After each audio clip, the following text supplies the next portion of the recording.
આજે તો હવારમાં આવી ગયા સાળીમપુર. શું કે મિત્રો મોજમાં ને આજે હવારમાં થઈ ગયા બાબલા જેવા તૈયાર. કારણ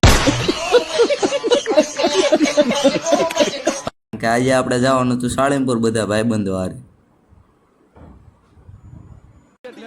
અમે બધા ભાઈબંધોએ હાલવાનું ચાલુ કરી દીધું ને ચાલુ કરી દીધી સ્ટેડિયમમાં હનુમાન ચાલીસા. જોઈ લો બધા કેવો બાબલા જેવો લાગુ છું ને સવારમાં જો.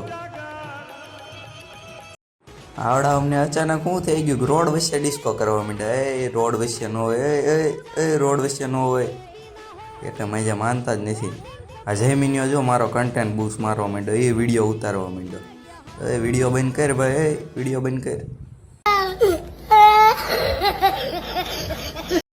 ફાઇનલી આપણે પહોંચી ગયા સાળીમપુર. અંદર વિડીયો ઉતારવાનું મનાઈ હતી એટલે અંદરનો વિડીયો નથી લીધો. તમે બધા બહારથી દર્શન કરી લો. મળીએ